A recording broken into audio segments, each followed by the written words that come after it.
Hi there, Chris from TotallyEV, and here we're doing a dedicated audio review of the Porsche Taycan. Now, if you want a detailed review of the vehicle itself, do check it up on your pop-up banner or indeed in the description below.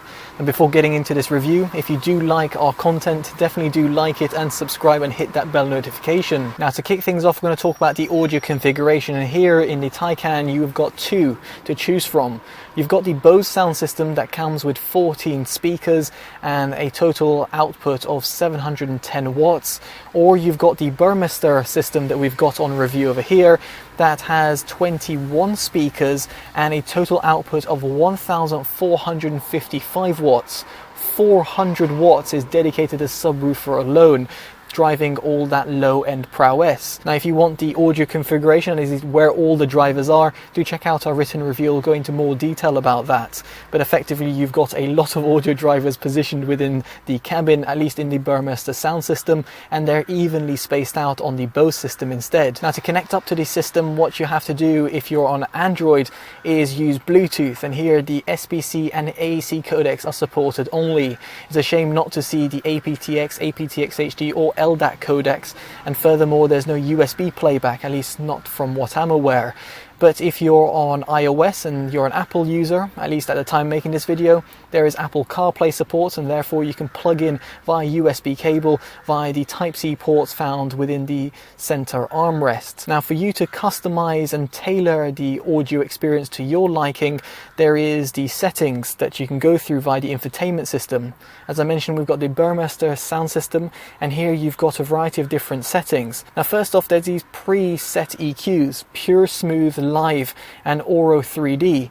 In my opinion, I use Pure. Now, I saw some people on the Taycan forums who use the Auro, I think that's how you say it, Auro 3D, and you can enable this and have this kind of spatial, kind of fake sound system, which gives you kind of like more surround sound effect. In my opinion, this is completely poorly done and just really detracts from the overall audio experience. It almost sounds like you're in a fishbowl of some respects. You can increase the intensity or decrease it, but in my opinion, if you want the best audiophile experience, just disable that altogether and go for the pure EQ setting. Now, you do have bass and treble EQ settings, but it's a shame that you haven't got a multi-band equalizer. I was expecting a system that costs over £3,000 as an option to have a multi-band equalizer. You even find this on cheaper vehicles. Now, for me to give you a slight snippet of how the Taycan sounds, I'm going to place the camera and microphone in 4 separate locations. And as I do with all my tests, they're all over Bluetooth, and it's going to be not an accurate reproduction because my microphone can't quite pick it up, and YouTube has quite a heavy compression, but I'll just give you a little taster. The song we'll be using is from Priya J. Do check out her song if you like it. It's titled Falling. Then learn how to fly. It's the only way I know how to play this game. Success, I'm not quite sussed it yet. When I reach the brink, don't stop to think. I always sing. Thing is my imagination is constantly racing. 1,000 miles ahead, I'm living in my own mind. Now, with the sound demo out of the way, let's get onto my subjective opinion, and let's start off and talk about that 400 watt subwoofer, which, when you do add a few notches to the EQ via the bass setting, really does deliver a pronounced low-end extension. It is absolutely phenomenal in terms of that sub-bass extension that it provides, and for me it was pretty much flawless. I wouldn't really touch it in any sort of domain. However, the mid-bass did sound a little bit uncontrolled. I am talking about I'm kind of nitpicking over here, but in comparison to some other systems, for example the Polestar 2 system and the Tesla Model 3's system, I found these two systems respectively did a great job in giving you a controlled mid-bass slam. The same couldn't be quite said about the Burmester sound system in the Porsche Taycan, which actually took me by surprise and was kind of a little bit disappointing. So while you do get quite a lot of bass, and of course you can EQ it, I was expecting just a little bit more of a finesse. Now, as for the mid-range, it is actually a slight bit recessed, not to the point where you are not going to hear the male vocals or female vocals in the upper mid-range, but it does sound a tad bit recessed and really can't compete here with the Tesla Model 3, for example, which really does excel in this domain.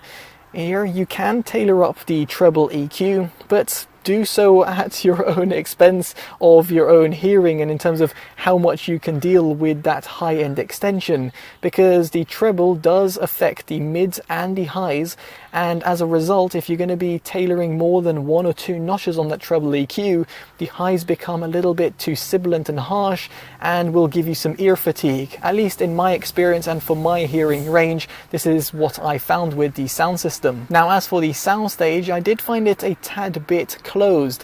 I was expecting to have a quite wide and deep soundstage, but unfortunately that was not quite the case with the Burmester sound system, and specifically here when I'm comparing it to the likes of the Tesla Model 3, which really did excel in this domain. I was just left again a little bit disappointed, specifically for a system that costs over £3,000 as an additional option. But on the plus side, instrument separation is absolutely faultless. The imaging that you get as well is incredible, and the amount of drivers that you get throughout the cabin means that you'll get a really fulfilling sound, specifically if you're sat at the front of the cabin. The same couldn't be quite said if you're sat at the rear of the cabin. You still do get a great experience, but it's not as well fulfilling and joyous in comparison to when you're sat at the front. So on the whole, what is my verdict about it? Well, I've been quite critical, and rightfully so. It's over a £3,000 option, although that might be a bit like small change for those people who are spending over £115,000 on a Porsche Taycan Turbo. But still, it should be said that the Burmester sound system will be an upgrade over the Bose sound system that's offered as standard. Is it something that you should get? That's for you to decide. If you're an audiophile, I would say yes, but at the same time, it doesn't really compete with other audio systems that are out there on the market, such as from the likes of Polestar or Tesla, which in my opinion really do excel in this domain. And in some respects, I was expecting a little bit more from Burmester, specifically given their pedigree in the hi-fi audio world. But that's just my opinion and some thoughts about it. I'll be intrigued to hear your thoughts in the comment section below. And if you like this video and want to see more dedicated audio reviews or indeed vehicle reviews, definitely do subscribe and hit that bell notification. Alright, I've been Chris from TotallyEV. Take care of yourselves and goodbye.